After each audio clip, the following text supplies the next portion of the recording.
Pas facile. Oh! Un jour, tu vas me dire, Sébastien, je peux plus te sentir.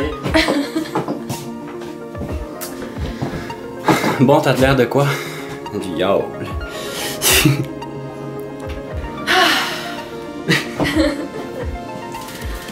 Salut tout le monde! Aujourd'hui, je suis avec Sébastien! Salut Chloé!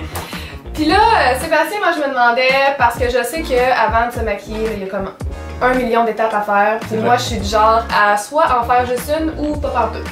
Fait que je voulais que tu m'en parles aujourd'hui et que tu me montres quelles sont les étapes puis pourquoi qu'on fait ça. Ok, avec plaisir Chloé. D'accord, je vais te les appliquer. Après ça, je vais tout te réexpliquer. Ok. Ok. On y va maintenant.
Voilà!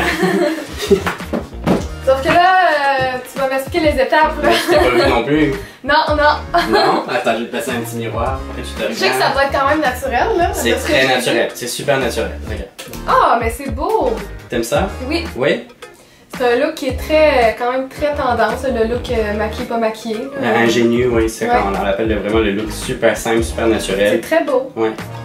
Est-ce que je t'explique comment j'ai fait tout ça? Vas-y, je t'écoute. Ok, parfait. Donc là, ta première question, c'était de savoir un petit peu tes étapes de soins. Ouais. Comment t'en sortir. Avant de se maquiller, là. C'est ça, avant de se maquiller. Fait que comment démêler ça un petit peu. Dans le fond, c'est sûr qu'on va avoir une routine de nettoyage. Donc, on va avoir, une fois qu'on s'est nettoyé la peau avec des mousses ou bien avec un lait nettoyant ou quoi que ce soit, après ça, il va falloir réhydrater la peau. Donc, la première étape, ça serait le tonique. Okay. Le tonique, on va prendre celui qui va être adapté à sa peau. On va passer le tonique, ça va parfaire le démaquillage et ça va rééquilibrer le pH de la peau. Ah. C'est ça qui va aider à ce que si la peau est déshydratée ou bien si elle est plus grasse, elle n'aura pas tendance à aggraver la situation. Le pH est super important, les savons et les nettoyants déséquilibrent beaucoup le pH de la peau. Okay. C'est bon à savoir. Oui. Ensuite, on va utiliser le sérum. Peu importe c'est quoi nos envies pour notre sérum, c'est la prochaine étape qu'on va utiliser après le tonique. Ok, là tu as utilisé le sérum de Clarins, exactement. Dans le fond, lui, il va aller plus en profondeur dans la peau, il va aller régler plus rapidement et plus profondément le problème qu'on veut régler. Et il est comment on appelle ça? Il est biphasé? Non, ça c'est moitié eau, moitié huile. Ah oui, c'est ça.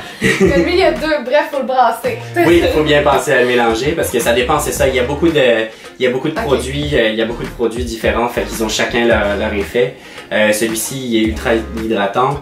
C'est un bisérum anti-soif. Donc il va vraiment traiter en profondeur l'hydratation. Il a deux formules dedans, il faut bien penser à le mélanger.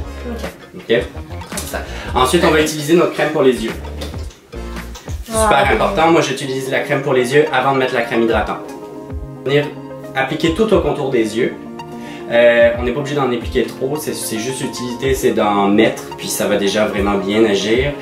On le fait en premier parce que ça va déjà nous créer une espèce de zone qui va nous empêcher d'aller avec notre crème hydratante. Okay. Comme on a déjà mis notre crème pour le contour des yeux, quand on va mettre notre crème hydratante, on va pas avoir tendance à vouloir en rajouter parce qu'on va déjà se dire comme « Ah, j'ai déjà passé ».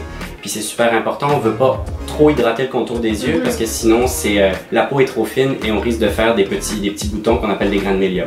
Ok, fait que celui-là justement il vient avec, voyons je vais réussir, avec l'applicateur. Oui. Fait que ça, moi je l'ai senti très frais là. Oui, c'est ça, un effet de fraîcheur, donc ça va donner un petit peu de fermeté aussi à la peau. Puis c'est un plaisir d'application aussi. Parfait. Ensuite, notre crème hydratante. Ok. Donc on va appliquer notre crème hydratante partout, on va juste faire attention d'éviter le contour des yeux puisqu'on a déjà appliqué notre crème. Et après ça va être nos étapes de maquillage, donc les bases de maquillage ou une crème teintée. Comme tu as utilisé. C'est ça. Là, on va avoir utilisé celle de Clarins, la teint port et matité.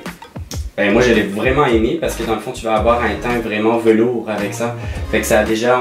C'est comme doux sur la peau. Oui, c'était doux, puis ça s'est vraiment super bien appliqué. Donc ça, c'est super bien pour toi. Ensuite, j'ai juste contrôlé la zone T avec une poudre matifiante. Okay. La poudre matifiante de Clarins aussi. Je te laisse l'appliquer sur la zone T et un petit peu sous les yeux. Elle est vraiment super fine, donc on peut l'utiliser. Moi, je l'ai utilisé sous les yeux, puis ça paraît quand on n'a pas, quand c'est vraiment très fin, parce que ça va pas faire de petites fines lignes, puis ça, on n'aime pas ça sous les yeux. Il y a beaucoup de clientes, moi, qui m'en parlent. C'est comme sous les yeux, je peux rien mettre parce que ça, tout le temps, on dit que ça crease, ça fait des rides supplémentaires. Mais là, j'aime beaucoup cette Puis en appliquant ça l'empêche que ça fasse ça, en fait? Dans le fond, ça va empêcher les cache-cernes et les fonds de teint de bouger. Ok. Ça va les fixer. Ça va le fixer. Mais ce qu'on veut pas, c'est mettre quelque chose une texture trop épaisse parce que sinon, ça va justement faire des fines lignes qu'on veut pas. Que ça soit trop lourd sur une peau qui est si fine sous le contour des yeux. D'accord. J'ai défini le visage avec le petit blush de Burberry que j'arrive pas à ouvrir. Celui-là ici, qui est quand même, c'est un brun, mais quand même pas trop intense, c'est plus un beige. Oui, fait que je suis venue définir un petit peu le creux des joues. J'en ai mis un petit peu, remonté un petit peu sur les joues pour faire un côté bronzé, pas juste creusé. Ouais. Parce que je veux faire un look simple, je voulais pas rajouter du blush et de l'illuminateur, etc. C'est ça que j'allais dire, t'as pas mis de blush, fait que juste avec ça. C'est ça, je me suis servi comme blush, mais comme un blush contour. Ok, je comprends. Donc j'ai défini ma joue. Et je me suis servi de la lumière du teint pour justement faire un bel effet lumineux. Et j'ai aussi été en mettre sur la paupière le même. Donc ça me fait une espèce de smoky. Et après, j'ai été rajouter une belle lumière qui est encore Burberry. Puis qui est les crayons...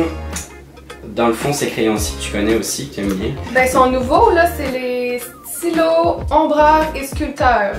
Fait que toi, tu l'as utilisé juste comme un point de lumière? Oui, dans le fond, c'est une crème, c'est un crayon en crème, donc c'est un fard à paupières en crème que j'ai été rajouté comme un beau point de lumière au centre de l'œil.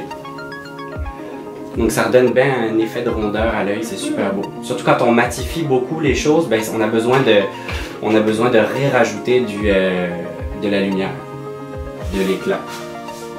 Puis finalement, pour tes lèvres, voici ce que j'ai utilisé. Mais il est quand même nude, là, tu sais, c'est vraiment une belle couleur. Ouais, c'est vraiment un passe-partout, là. Je l'adore. Regarde l'applicateur aussi, il est vraiment simple à utiliser. Ben ça que j'allais dire, moi je suis du genre à si faut que je me mette du rouge à lèvres bien, je vais passer comme une demi-heure à me faire les lèvres parce que c'est jamais vraiment égal, puis là j'efface puis je recommence. Avec l'applicateur, je trouve que c'est tellement simple, on dirait que je fais juste comme oup, puis je m'en vais puis c'est parti. Ben t'as remarqué, moi je l'ai fait directement aussi avec, puis c'est vraiment rare, mais j'ai utilisé directement le rouge à lèvres pour te l'appliquer. Fait que ça prouve que c'est vraiment bon, c'est approved par Sébastien. Oui, moi aussi. Merci beaucoup Sébastien. Ça me fait plaisir. Puis n'hésitez pas à faire un thumbs up si vous avez aimé la vidéo et à marquer dans les commentaires juste ici en bas quelle autre vidéo que vous voulez qu'on fasse ensemble, que Sébastien réponde à vos questions évidemment. Puis sur ce, on se dit à la prochaine. Bye tout le monde. Good. T'as-tu chaude ma grosse? Ça va être parfait pour finir la vidéo.